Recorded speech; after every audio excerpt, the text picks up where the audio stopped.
Мы в Старом Евле. Давно хотели сюда попасть, но все никак руки не доходили, вернее, ноги не доходили. Решили мы здесь поискать петроглифы, которые нанесены на каменную плиту в линейным орнаментом. Это несколько знаков, 4 знака, очень интересные, среди которых есть свастика. Четырехпалая свастика, которая была очень сильно распространена. Но дело в том, что эта свастика очень древняя, она встречается у многих древних народов по всему земному шару. Мы нашли, вернее, не только мы, но в принципе кто-то еще уже обвел. Здесь был интересный знак, тоже со свастикой. Рядом шестиконечная звездочка и 3 галочки, напоминающие букву Y, ну или видоизмененную букву Y, или трехконечные звездочки, трехлучевые звездочки, так скажем. А находится этот набор знаков на арочном проеме 2-го этажа жилой башни в Старого Евли. Есть еще один интересный знак, чуть повыше, это круг, разделенный на крестик, очень распространенный в Горной Ингушетии, его довольно часто можно встретить. Вот их мы нашли, еще несколько петроглифов мы нашли. Эта башня уже руинирована, к сожалению, руинированных здесь огромное количество башен. Практически Старый Евли умирает на глазах, хотя очень красивый комплекс с очень интересными архитектурными деталями. Некоторые из них встречали, ну, по крайней мере, из тех, что мы обследовали комплексы, встречались нам только здесь. Вот здесь есть очень интересный, кстати, проход небольшой, двойная арка с маленьким коридорчиком.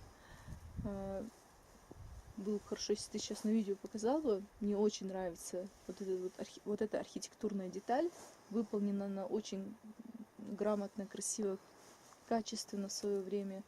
И как бы сверху я не знаю, что там было, тоже, возможно, комната. И очень интересная мансарда получается, довольно с большим окном. Оконные проемы красивые, большие, ровные, но очень много интересных деталей. Но сразу видно, что несколько раз перестраивался этот комплекс, перестраивались эти. Также о том, что башни не раз перестраивались, свидетельствует тот факт, что в кладке мы можем обнаружить арочные камни. То есть камни, которые изначально предназначались под арку, это может быть там арка из клиновидных 8 частей, 6 частей, различные. И бывают арочные камни из 2 частей, арки, которые состоят из 2 камней. И вот и те, и другие мы можем видеть с вами просто в кладке. Кладка некоторых башен выполнена довольно грубо. И в них использованы эти арочные камни. Сразу видно, что эти башни в позднее время уже перестраивались. Вот именно эти жилые башни. Очень красивая, мне очень понравилась боевая башня с ромбовидным орнаментом, выемчатым рисунком с 4 сторон, если я не ошибаюсь, там с 4 сторон он был. И единственное, внизу пробито отверстие. И огромный минус был то, что там всюду были лошади, то есть не огороженная территория, и всюду лошадиный навоз, к сожалению, потому что это очень негативно сказывается на башнях. Их и так, в принципе, очень мало. Вот эту боевую надо сохранить, она еще в хорошей сохранности, ее только немножко, чуть-чуть где-то залатать, где-то законсервировать, и не надо ее растворами всякими новыми полностью заделывать. Она красивая сама по себе, и вот этот налет на ней, вот такой ржаво-коричневый, который очень старит ее, он очень хорошо смотрится на этой башне. Это красивый памятник, его надо как есть оставить, просто для поддержания нужно некоторые моменты там заделать, заштукатурить и починить. В общем, вот так.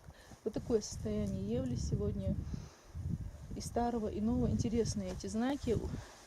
Мы еще один очень интересный петроглиф обнаружили, который, в принципе, нигде не видели и не читали о нем, он нигде не обозначен. О нем в следующем видео.